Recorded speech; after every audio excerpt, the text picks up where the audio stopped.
എല്ലാവർക്കും നമസ്കാരം. ഇപ്രാവശ്യം മലയാളി യാത്ര പോകുന്നത് മോൾഡോവയിലേക്കാണ്. ഈസ്റ്റേൺ യൂറോപ്പ് രാജ്യമായ മോൾഡോവയിലേക്ക്. മോൾഡോവയെക്കുറിച്ച് കേട്ടത് നമ്മുടെ നാട്ടിലുള്ള കുട്ടികൾ MBBS പഠിക്കുന്ന ഒരു സ്ഥലമാണെന്ന് മനസ്സിലാക്കിക്കൊണ്ടാണ്. ഈ ഈസ്റ്റേൺ യൂറോപ്പിൽ പല രാജ്യങ്ങളിലും ഇപ്പോൾ നമ്മുടെ നാട്ടിലുള്ള ഇന്ത്യക്കാർ കൂടുതലും മലയാളികൾ MBBS പഠിക്കുന്നുണ്ട്. അങ്ങനെ വിസയെക്കുറിച്ചൊക്കെ അന്വേഷിച്ചു. റഷ്യൻ ഉക്രൈൻ യുദ്ധം നടക്കുന്ന സമയമായതുകൊണ്ട് വിസ കിട്ടാനൊക്കെ ചെറിയ പ്രശ്നങ്ങളുണ്ടെന്ന് മനസ്സിലാക്കി. എങ്കിലും ഈ വിസയാണെന്ന് മനസ്സിലാക്കി. അങ്ങനെ ഈ വിസ അപ്ലൈ ചെയ്തു. അവിടുന്ന് ഉക്രൈനുമായിട്ട് തൊട്ടടുത്തുള്ളൊരു സ്ഥലത്തേക്ക് പോകേണ്ടത് കൊണ്ട് നമ്മളൊരു ഗൈഡിൻ്റെ സഹായം സ്വീകരിച്ചു. ഈ ആദ്യത്തെ ഭാഗത്ത് അദ്ദേഹത്തിൻ്റെ കുറച്ച് സംസാരങ്ങളൊക്കെ ഉണ്ട്. അതിനുശേഷം നമ്മൾ വിസ കിട്ടാനും അവിടെ എത്താനും ഒക്കെയുള്ള കാര്യങ്ങളെക്കുറിച്ച് സംസാരിക്കാം.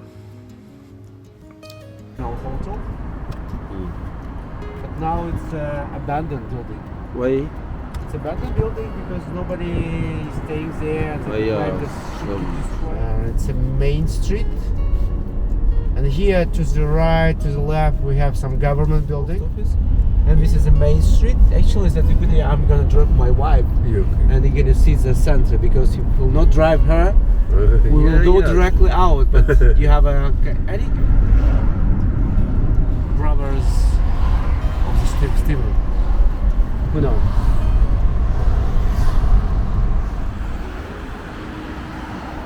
Building, a Liberation Arc, and next is a Parliament building and President's house. Okay. Our president is the lady, the first lady in our history. It's been very big, popular in the Soviet time.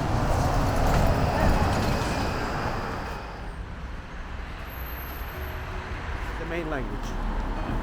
You need to have a.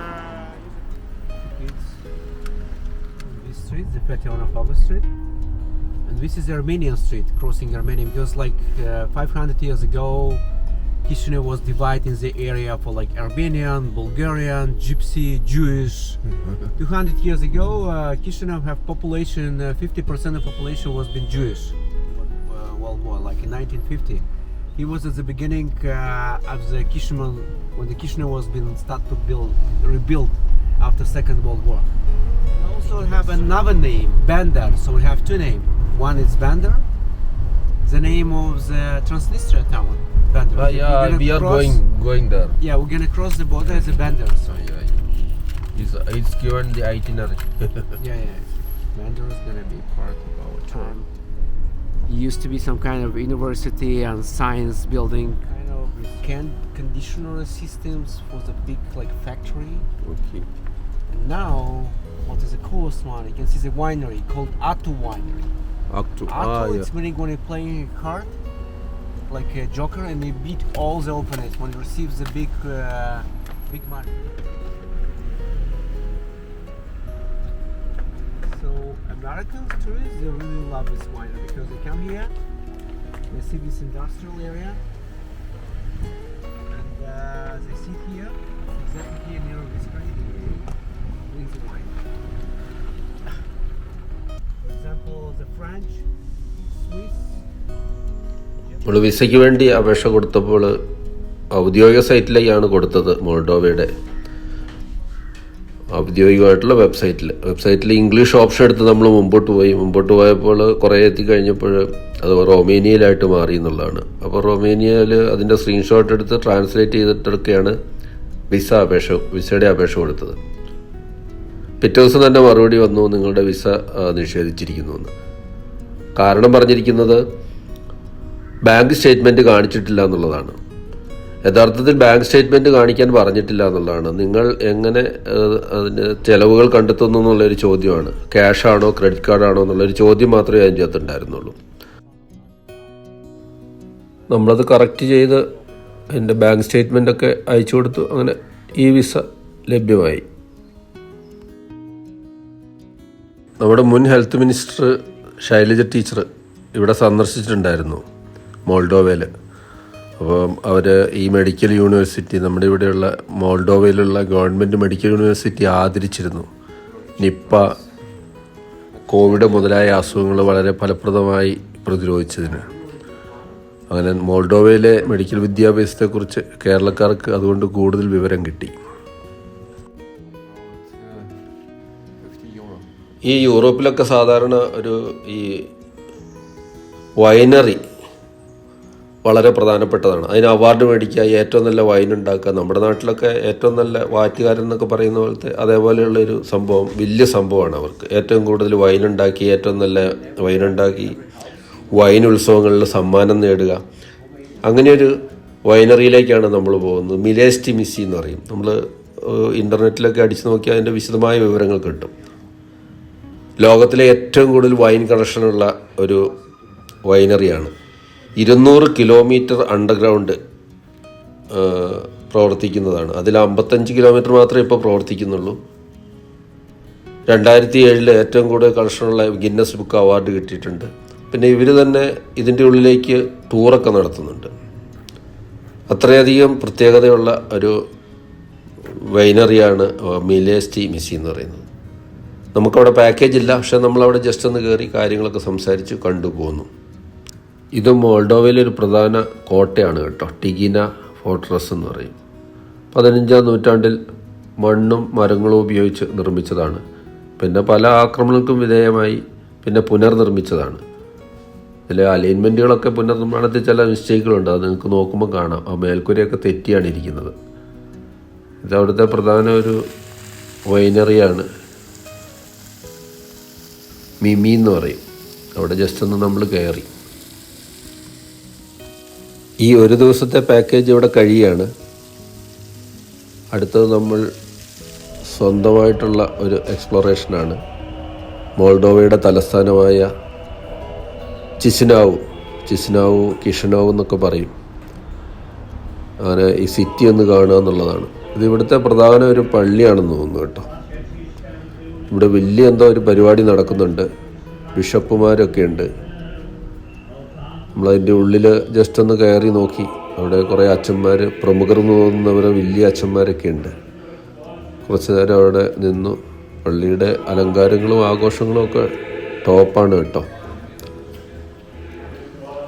Russia ഒരു കാലത്ത് വലിയ ഭക്തന്മാരായിരുന്നു, പിന്നെ ഭക്തി ഒട്ടും ഇല്ലാതെയായി, പിന്നെ വീണ്ടും ഭക്തിയിലേക്ക് മാറിയ ലക്ഷണങ്ങളാണ്. ഇതൊരു അബാൻഡൻഡ് ബിൽഡിംഗ് ആണ് കേട്ടോ. ഇതിൻ്റെ തുടക്കത്തിൽ നമ്മുടെ ഗൈഡ് പറയുന്നുണ്ട് ഇത് ഒരു താമസ സ്ഥലമായിരുന്നു, അതെല്ലാം ഇപ്പോൾ ഒഴിവാക്കുന്ന ഒരു സ്റ്റേജിലേക്കാണ്. ഇത് പ്രധാന സ്ട്രീറ്റാണ് കേട്ടോ, മെയിൻ സ്ട്രീറ്റ്. ഇത് ഇവിടുത്തെ സിറ്റി ഹാളാണ്. ഇത് 2ാം ലോക യുദ്ധത്തിൻ്റെ കാലത്ത് ബോംബ് പൊട്ടി നശിപ്പിക്കപ്പെട്ടതാണ് പൂർണ്ണമായിട്ട്. പിന്നെ അതിൻ്റെ പഴയ പടങ്ങളൊക്കെ വെച്ച് രണ്ടാമത് ഈ രൂപത്തിൽ കൊണ്ടുവന്നതാണ്. ഈ ഏരിയ ഏകദേശം നമ്മുടെ തിരുവനന്തപുരത്തെ സെക്രട്ടേറിയറ്റിന് മുമ്പിലെ പോലെയുള്ള ഒരു സ്ഥലമാണ്. എല്ലാ അജിറ്റേഷനും പ്രതിഷേധങ്ങളും നടത്തുന്ന ഒരു സ്ഥലമാണ്. ഇവിടെ നമ്മളൊരു ആർച്ച് കണ്ടു. ആർച്ച് ട്രയംഫൽ ആർച്ചാണ്, വിജയത്തിൻ്റെ ഒരു ആർച്ചാണ്. റഷ്യയും റൂസോ ടർക്കിഷ് യുദ്ധത്തിൻ്റെ വിജയത്തിന് വേണ്ടിയിട്ട് കണ്ടിട്ടുള്ള ഒരു മോന്യുമെൻ്റാണ്. അവിടെ ഇപ്പോഴത്തെ തുർക്കിയ നമുക്കറിയാം, കുറച്ച് ഭാഗം ഏഷ്യയിലും കുറച്ച് ഭാഗം യൂറോപ്പിലുമാണ്. അതിൻ്റെ നടുക്കൂടെ ഒരു നാച്ചുറൽ കനാലുണ്ട്. അതിലെ റഷ്യക്കാരുടെ കപ്പൽ പോകണ്ടെന്ന് പറഞ്ഞ് സുൽത്താൻ ഒരു ഓർഡർ ഇട്ടു. അന്നേരം പൊട്ടിപ്പുറപ്പെട്ടു യുദ്ധം. അതിൽ വിജയിച്ചു റഷ്യക്കാർ. അതിന് വേണ്ടിയിട്ടുള്ള ഒരു ആർച്ചും ഒരു മോന്യുമെൻ്റ്, ഒരു സ്മാരകമാണ് ഉണ്ടാക്കിയിരിക്കുന്നത്. ഇതിവിടുത്തെ പ്രധാന പള്ളിയാണ് cathedral of Christ nativity. Orthodox Christians ആണ് പ്രധാനമായിട്ട് ഇവിടെ ഉള്ളത്. 90% ക്രിസ്ത്യാനികളാണ്. അതിൽ ഇവരുടെ പ്രധാനപ്പെട്ട ഒരു കേന്ദ്രമാണിത്, പ്രധാന പള്ളി എന്നൊക്കെ പറയില്ലേ. അപ്പം പല മതങ്ങളുള്ള സ്ഥലത്ത് 2 മതങ്ങൾ തമ്മിൽ പ്രശ്നം ഉള്ളതുപോലെ ഒരേ മതം ഉള്ളിടത്ത് അതിലെ വിഭാഗങ്ങൾ തമ്മിലും പ്രശ്നം ഉണ്ടാവും. അങ്ങനെ മെയ് മാസം 2022 മോൾഡോവ ഗവൺമെൻറ് ഒരു നിയമം പാസ്സാക്കി. ഈ മതസ്പർദ്ധ ഉണ്ടാക്കുന്ന രീതിയിൽ ഒരു പ്രസംഗം പാടില്ല എന്നുള്ളത്. നമ്മുടെ നാട്ടിൽ പണ്ടേ ഉണ്ട്. ഇതൊക്കെ എല്ലായിടത്തും ഉണ്ടെന്നുള്ളത് ഇപ്പോഴാണ് മനസ്സിലാവുന്നത്. ഇത് സ്റ്റീഫൻ ദി ഗ്രേറ്റ് മോന്യുമെൻ്റ് ആണ് കേട്ടോ. സ്റ്റീഫൻ ദി ഗ്രേറ്റ് മോൾഡോവയിലെ രാജാവായിരുന്നു 1457 മുതൽ കുറച്ചു കാലം. ഇത് അയാളുടെ പേരിൽ തന്നെയുള്ള ഒരു പാർക്കാണ് കേട്ടോ. ഇത് ലവേഴ്സ് പാർക്ക് എന്നറിയപ്പെടും. കാരണം കപ്പിൾസ്, കാമുകന്മാരും ഭാര്യ ഭർത്താക്കന്മാരും ഒക്കെ സ്ഥിരമായിട്ട് വന്നിരിക്കുന്ന ഒരു പാർക്കായിട്ടാണ് അറിയപ്പെട്ടിരുന്നത്. നമ്മുടെ കോഴിക്കോട് മെഡിക്കൽ കോളേജിൻ്റെ പണ്ട് കാലത്തൊരു ലവേഴ്സ് ക്ലിഫ് ഉണ്ട്. ആ ഭാഗത്ത് പഠിച്ച ആൾക്കാർക്കൊക്കെ അറിയാം. നമ്മളിപ്പോഴത്തെ ദൂരദർശൻ്റെ ടവറും അതിൻ്റെ ഓഫീസൊക്കെ സ്ഥിതി ചെയ്യുന്ന ആ ഭാഗത്തൊരു ക്ലിഫ് പോലെ ഉണ്ടായിരുന്നു. ഒരു 5 മണി 6 മണിക്കൊക്കെ അവിടെ ചെന്ന് കഴിഞ്ഞാൽ ഇതേപോലെ നമുക്ക് ലവ് ബേഡ്സിനെ കാണാൻ പറ്റും. അതൊന്നും ഇപ്പോൾ ഇല്ല. ഇതവിടുത്തെ ഒരു പ്രധാന ഫൗണ്ടനാണ്. ഇതിൻ്റെ ഒപ്പം തന്നെ അലക്സാണ്ടർ പുഷ്കിൻ, അദ്ദേഹം ഒരു പോയറ്റാണ്, റൊമാൻറ്റിക് പോയറ്റായിട്ടാണ് അറിയപ്പെടുന്നത്. അദ്ദേഹത്തിൻ്റെ ഒരു മോന്യുമെൻ്റ് കാണാം, മോന്യുമെൻ്റ് ഓഫ് അലക്സാണ്ടർ പുഷ്കിൻ. ഇതൊക്കെയാണ് ഇവിടുത്തെ കാഴ്ചകൾ. ഇതിവിടുത്തെ ഹിസ്റ്ററി മ്യൂസിയമാണ്. അതിൻ്റെ അകത്തേക്കൊന്നും കയറാൻ നമുക്ക് സമയവുമില്ല. പിന്നെ ഹിസ്റ്ററി അത്ര ഡീപ്പായിട്ട് പഠിക്കുന്ന ഒരാളുമല്ല. നമ്മൾ ആ സ്ഥലത്ത് പോവുക, അവിടുത്തെ സൂപ്പർഫിഷ്യലായിട്ടുള്ള കാര്യങ്ങൾ മനസ്സിലാക്കുക. അതാണ് നമ്മുടെ ടൂറുകളിൽ പ്രധാനമായിട്ടുള്ള കാര്യം.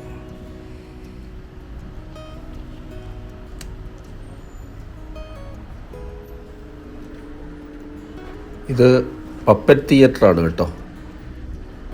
ഇത് നമ്മൾ ഈ പാവകളി ഉപയോഗിച്ച് അവിടുത്തെ ഫെയറി ടെയിൽസ് പറയുന്ന കുട്ടികൾക്കും വലിയ ആൾക്കാർക്കും ഒക്കെ ഇഷ്ടപ്പെടുന്ന രീതിയിൽ അവതരിപ്പിക്കുന്ന ഒരു സ്ഥലമാണ്. വളരെ പ്രശസ്തമായ, മോൾഡോവയിൽ തന്നെ വളരെ പ്രശസ്തമായ ഒരു തിയേറ്ററാണ്.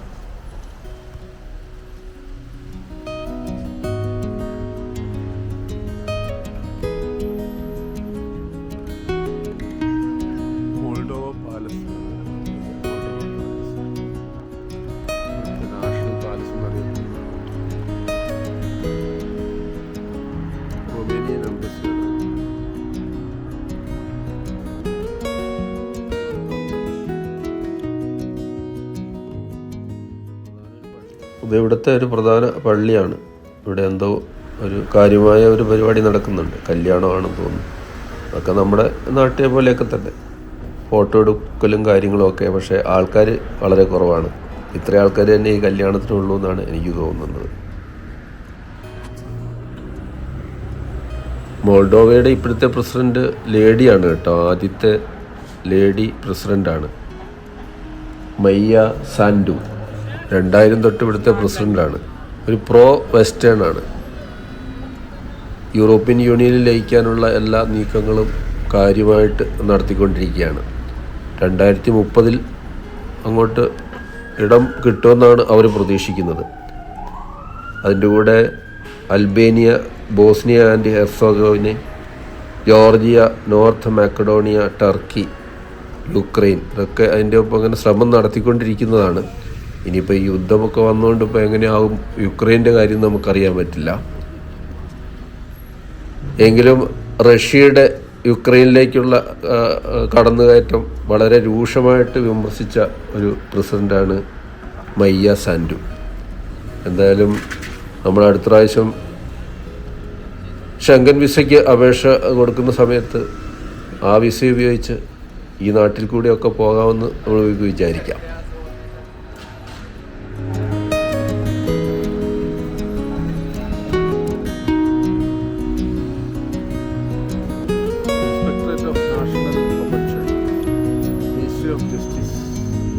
കൾച്ചർ മ്യൂസിയം ഇത് ചിസിനാവിലെ ഒരു പ്രധാന സിമിത്തേരിയാണ് കേട്ടോ. കല്ലറയുടെ ഒരു വേറൊരു രൂപം എന്ന് തന്നെ വേണമെങ്കിൽ പറയാം. മാർബിളും ഗ്രാനൈറ്റും ഒക്കെ ഇട്ട് അലങ്കരിച്ച് ഓരോരുത്തരുടെ പണത്തിൻ്റെ ഒക്കെ വരുമാനം അനുസരിച്ച് വ്യത്യാസങ്ങൾ വരുത്തിയിട്ടുണ്ട്. ഇതിൽ നിന്നും പ്രചോദനം ഉൾക്കൊണ്ടിട്ടാണോ നമ്മുടെ പള്ളികളിലും ഇങ്ങനത്തെ സംവിധാനങ്ങളുള്ളത് എന്നൊരു സംശയം ഇത് കാണുമ്പോൾ തോന്നുന്നു. ഇത് ചിസിനോവിലുള്ള എറ്റേണിറ്റി മെമ്മോറിയൽ കോംപ്ലക്സ് ആണ് കേട്ടോ. 2ാം ലോക മഹായുദ്ധത്തിൻ്റെ കാലത്ത് പല ചെറിയ ചെറിയ യുദ്ധങ്ങളും ഉണ്ടായിട്ടുണ്ടല്ലോ. അതിൽ റഷ്യൻ ഭടന്മാർ കുറേ പേര് മരിച്ച ഒരു ഭാഗം ഉണ്ടായിരുന്നു. അവരുടെ സ്മാരകമാണിത്. ഇവിടെ സ്ഥിരമായിട്ട് ഈ ഫ്ലെയിം, അത് എല്ലാ നാട്ടിലും ചെന്നാൽ കാണാം. അതേപോലെ ഒരു ഫ്ലെയിം, അവരുടെ വാർ മെമ്മോറിയൽ എന്ന് വേണമെങ്കിൽ പറയാം. അത് നമ്മളെല്ലാ സിറ്റികളിലും ചെന്നാൽ കാണാൻ പറ്റുന്ന ഒരു കാഴ്ചയാണ്. ഇതുപോലെയുള്ള കൂടുതൽ വീഡിയോകൾ, പലതും അപൂർവമായ യാത്രകളാണ്, വീണ്ടും പ്രതീക്ഷിക്കാം. മലയാളത്തിൽ നിങ്ങൾ കാണാത്ത പല വീഡിയോയിലും ഇതിൻ്റെ അകത്ത് കാണാൻ പറ്റും. അതുകൊണ്ട് എല്ലാവരും സബ്സ്ക്രൈബ് ചെയ്യുക, പ്രോത്സാഹിപ്പിക്കുക. ബൈ.